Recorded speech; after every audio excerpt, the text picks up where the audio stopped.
las raíces cristianas de España, por la vida y el bien común.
Atrévete a entrar en la boca del lobo con Javier García Isaac.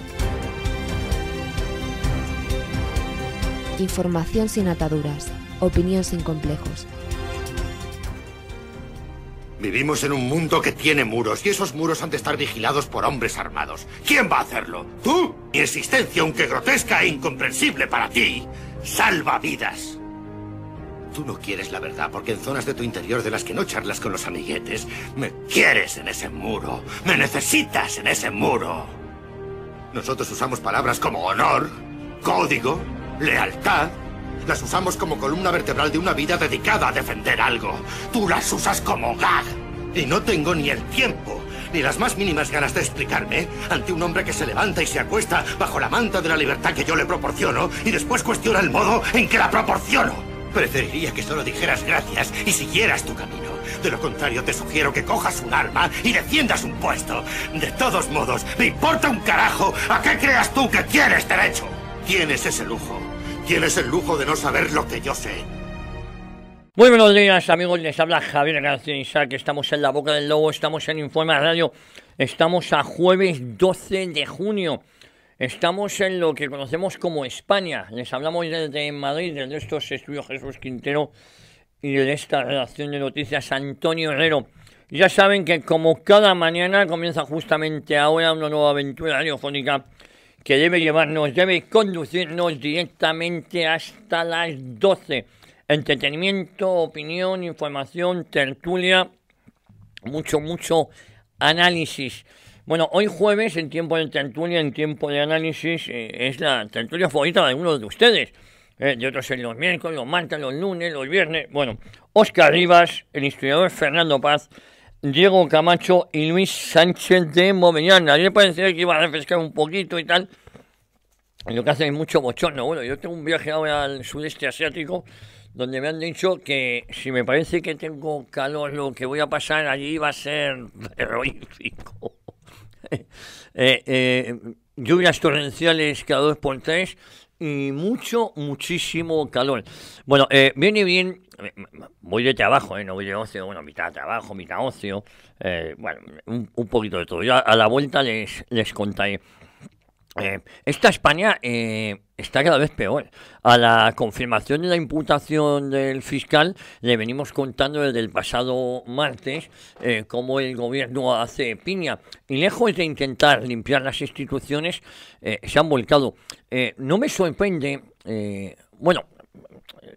no me sorprende porque no son medianamente inteligentes. Si lo fueran, no habían tomado esa posición.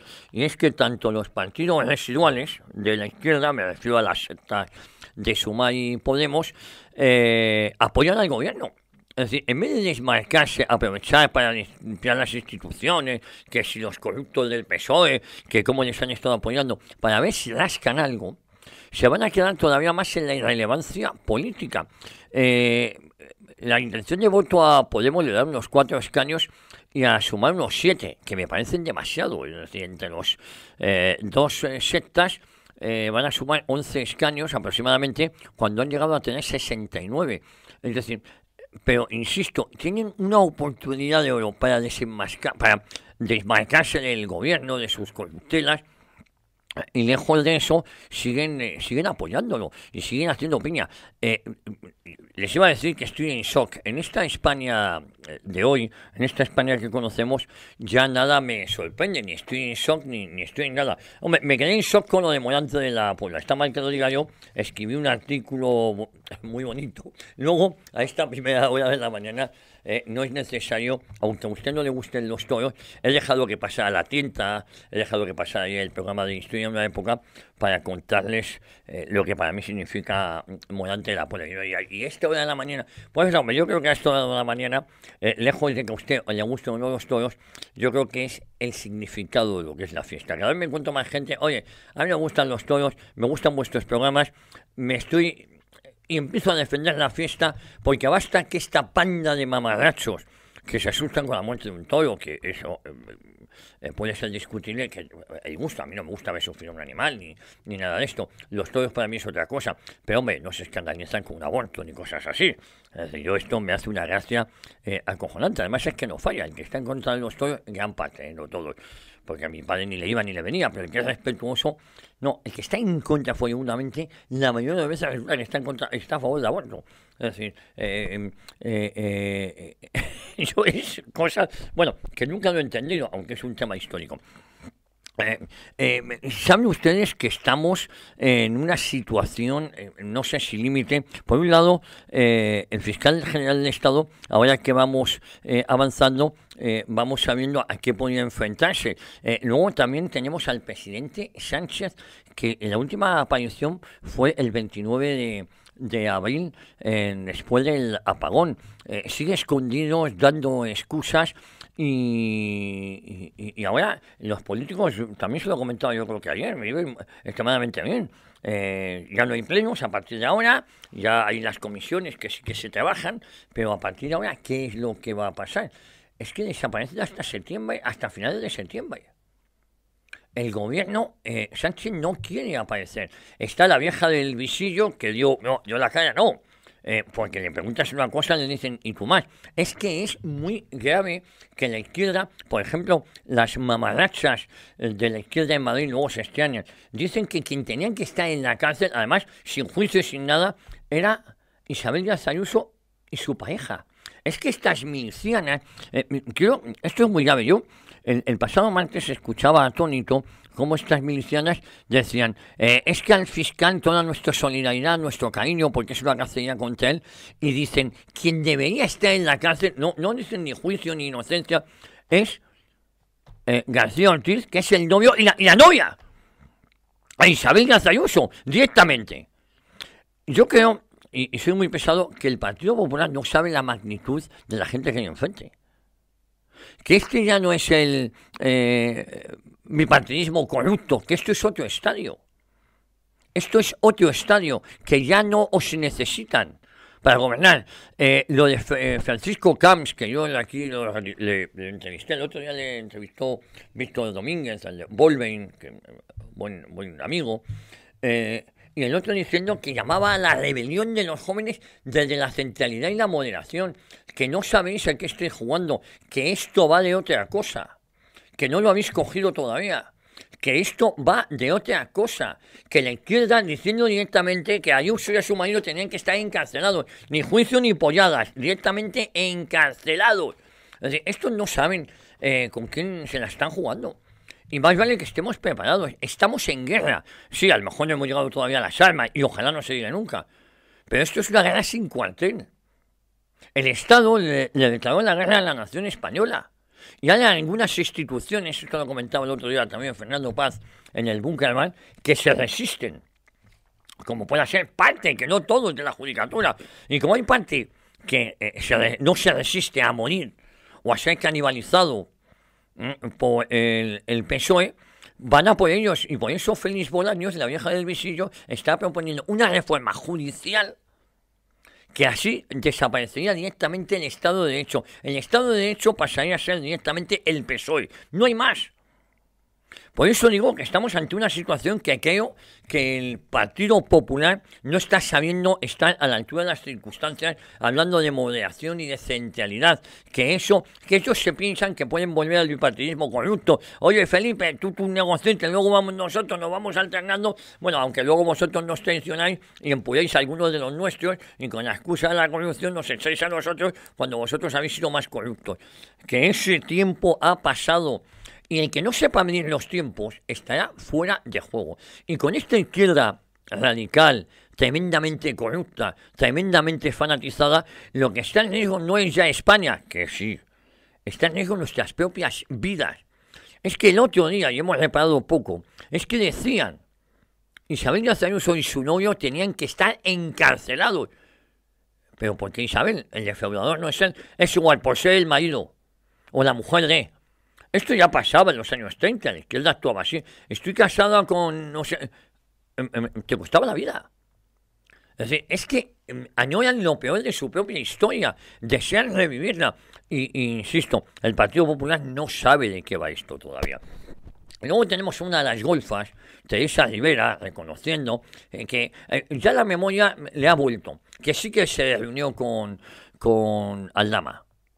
Y claro, que a la mujer del presidente la conoce mucho, claro que la conoce, el golfa. Golfa significa no porque venda su cuerpo, golfa porque es una sinvergüenza.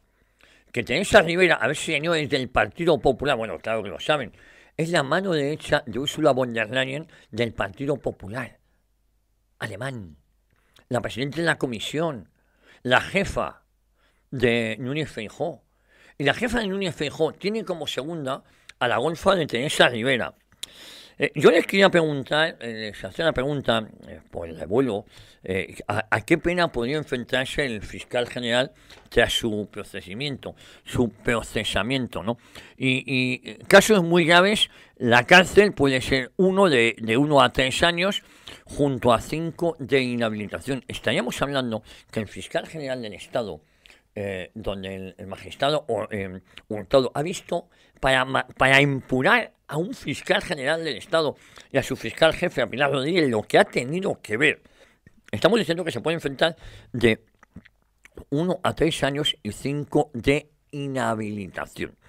El Supremo le procesa por revelar secreto y bajo el artículo 417 del Código Penal, sin hacer aún calificaciones jurídicas en firme, cabe el recurso.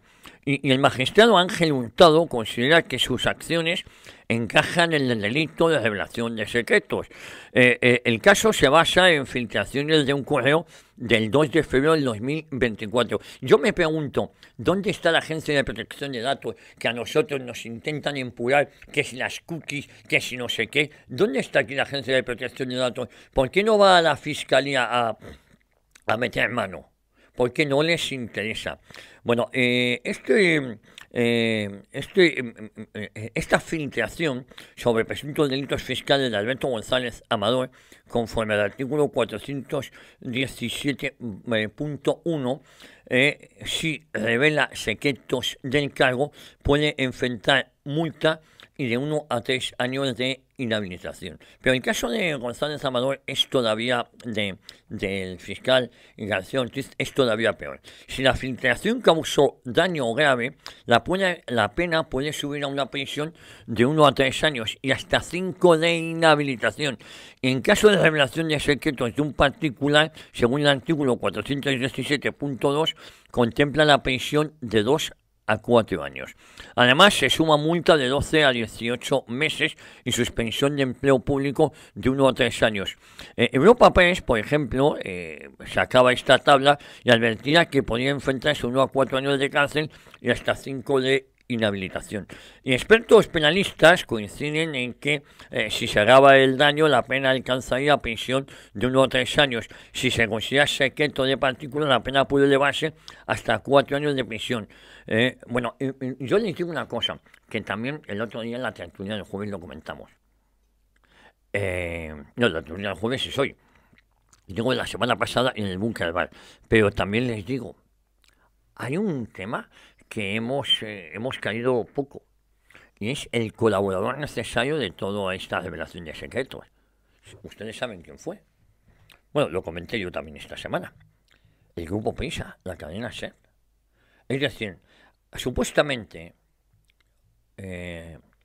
Ortiz, a quien le pasa la filtración es a la cadena SER, al grupo Amigo. Hay un libro fantástico de mi amigo Luis Valcarce, que es el director adjunto de OK Diario, en donde habla precisamente se llama Prisa, derribo de existencia del editorial Foca. Qué pena que ese libro tenía que ser un libro de cabecera para entender parte de la transición. Cómo incluso Manuel Fraga, los servicios secretos del franquismo colaboran en la creación de este medio, porque en ese PSOE que se inventaron con Felipe González y que luego reunificó José Luis Rodríguez Zapatero, luego lo unificó el del exilio y el inventado por los servicios secretos del posfranquismo, hasta Manuel Fraga puso 300.000 pesetas, porque había que inventarse algo. Bueno, para ser una democracia creíble, lo bueno es que la oposición gane cuanto antes y así somos creíbles y tal. Y todo el mundo peleando para que Felipe González ganara las elecciones del 79 y no pudo ser hasta el 82. Entre otras cosas porque Manuel Fraga y la Alianza Popular hicieron un papel terroríficamente malo y Adolfo Suárez empezó a hablar del marxismo, que venía el marxismo. Y por eso ganó más la UCD que Alianza Popular en el año 79. Luego, las políticas exteriores de Adolfo Suárez hizo que se quedara solo y que el rey la abandonara, porque había que entregar, había que ser muy pro-marroquí, había que ingresar en la OTAN, y ahí era lo único bueno que tenía Adolfo Suárez. Además de ser un traidor y un cobarde y un mentiroso, pero mira, por lo menos ahí en política exterior lo tenía claro. Bueno, el auto, y digo que el colaborador necesario del supuesto delito de García Ortiz es la cadena SER. El auto no impone la pena, solo abre el camino al procedimiento abreviado y da 10 días para acusación, y las acusaciones deben decidir si pedir juicio oral o archivar en ese plazo establecido, es decir, que todavía tenemos unos cuantos días. La difusión de un correo que contenía información tributaria encierra datos personales bajo la reserva estatutaria. El magistrado señala que ese correo era confidencial y sujeto a reserva y que no debió llegar a la prensa. Se imputa que García Ortiz fue quien facilitó a medios, en este caso a la cadena SER, presuntamente por indicaciones de presidencia de gobierno. También se le atribuyó eliminar mensajes y cambiar dispositivos para dificultar la investigación. El artículo 417 del Código Penal castiga de 12 a 18 meses de multa la inhabilitación a quien revele secreto de cargo, y si se revela secreto de particular, pena de cárcel de 2 a 4 años y suspensión de cargo. Y no se olviden que en casos muy graves la cárcel puede ser de 1 a 3 años, como les he dicho, y hasta 5 años de inhabilitación. Y luego hay expertos que destacan que el rango de castigo dependerá del tipo de secreto y el posible daño ocasionado. Fueron a cargarse a Isabel Díaz Ayuso a través del novio, lo intentaron con el hermano, lo intentaron con el padre. Luego la chusma y las milicianas que hacen oposición en la Asamblea de Madrid están quedando en evidencia, pidiendo cárcel para Isabel Díaz Ayuso, llamándola asesina. Bueno, esto es algo que, insisto, ustedes me conocen y no sé yo que venga a defender a Ayuso y menos con el papel del Valle de los Caídos y tal, pero es que se lo están poniendo muy fácil. Menos mal que está Isabel Pérez Molino haciendo una oposición constructiva en la Asamblea de Madrid, pero si es por estos miserables, con su actuación son casi el mejor aliado. Porque después de las barbaridades que están diciendo que quieren cárcel para Isabel Díaz Ayuso y para su novio, pero para Isabel Díaz Ayuso porque es el novio.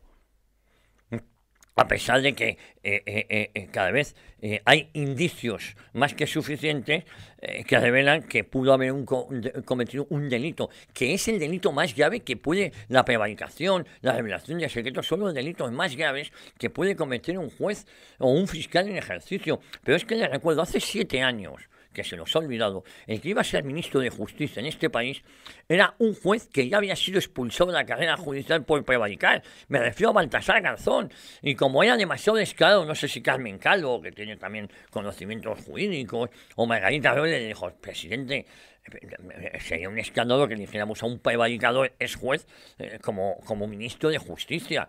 Será mejor que nos coloque a su novia. Y nos colocaron a su novia, a Dolores Delgado. Que fue quien nos dejó a este. porque también fue fiscal general de Estado.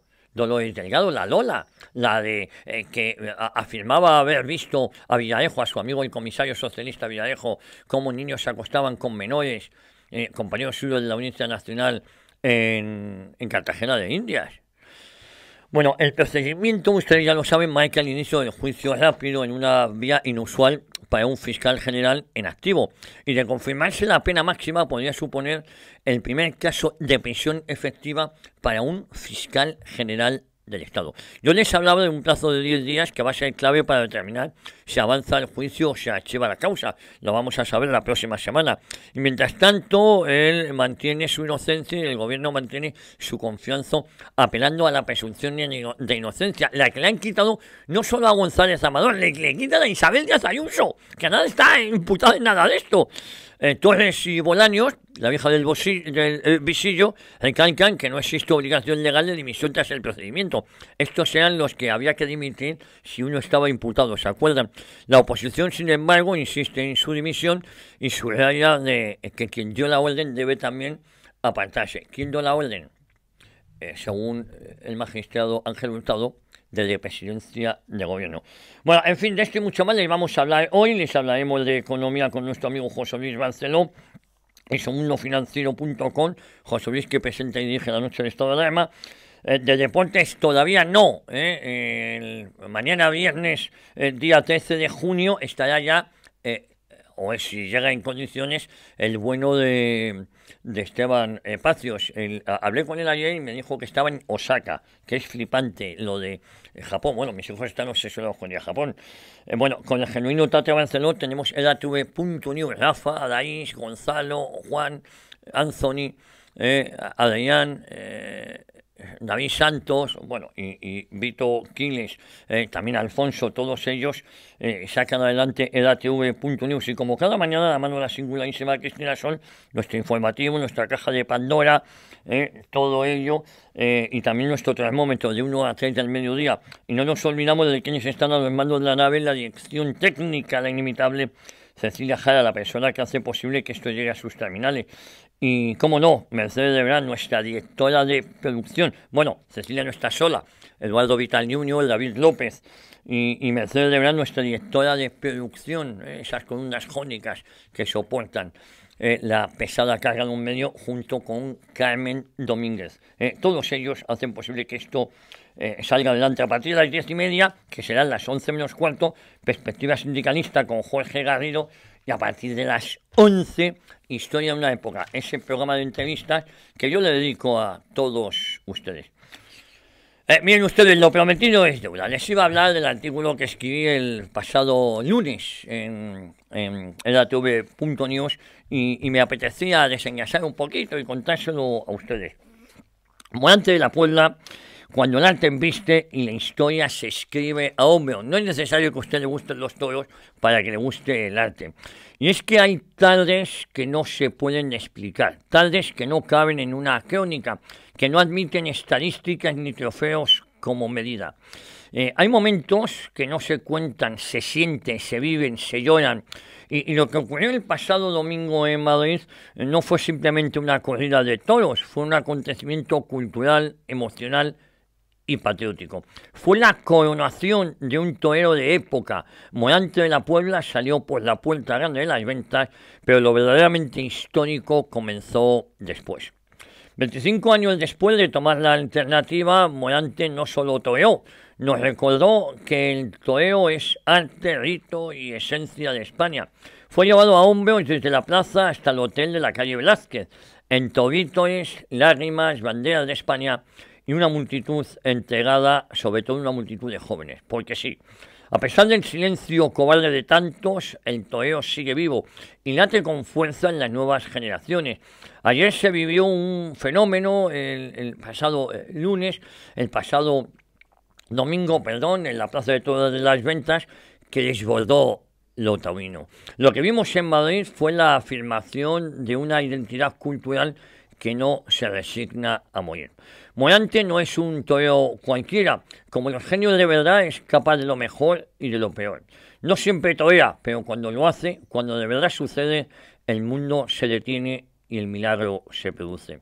La faena de la histórica corrida, que yo estuve allí, de la prensa de hace unos días, permanece grabada en mi retina.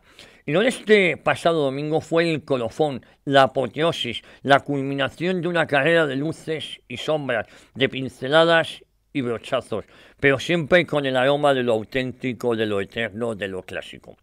Morante pertenece a esa estirpe que no se mide por orejas ni por estadísticas. Es un torero de época, de inspiración, de los que torean con el alma y por necesidad interior, como lo fueron Antoniete, Curro Romero, Rafael de Paula o el maestro Dámaso González. Él no entiende de faenas mecánicas ni de tauromaquia de laboratorio. Lo suyo es arte puro y, como todo arte verdadero, incomoda a los técnicos, desarma a los fríos y desconcierta a los mediocres. Lo del domingo fue algo más, fue un acto de reivindicación cultural. En un país donde se persigue la excelencia, donde se insulta lo nuestro y se pretende borrar nuestra memoria y tradiciones, Morante puso a España de pie. El torero de la Puebla del Río nos emocionó, nos devolvió la fe y nos recordó que no todo está perdido. Que mientras haya arte, mientras haya pasión, mientras haya toreros como él, España no está muerta.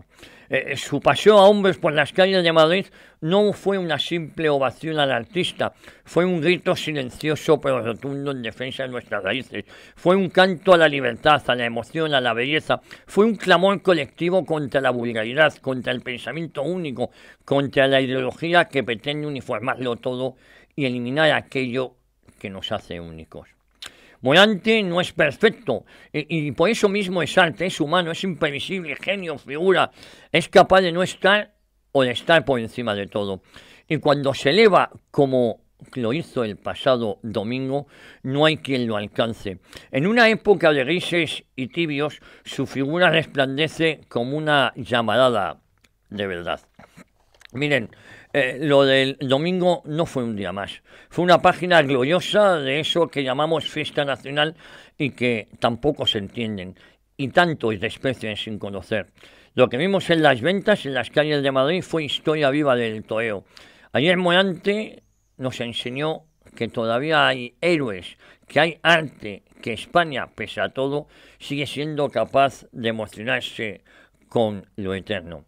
Y tras Morante, la nada, o quizá el vacío necesario para comprender la magnitud del arte, porque cuando una faena de verdad se produce, una faena de otra época, todo se vuelve más hondo y más puro.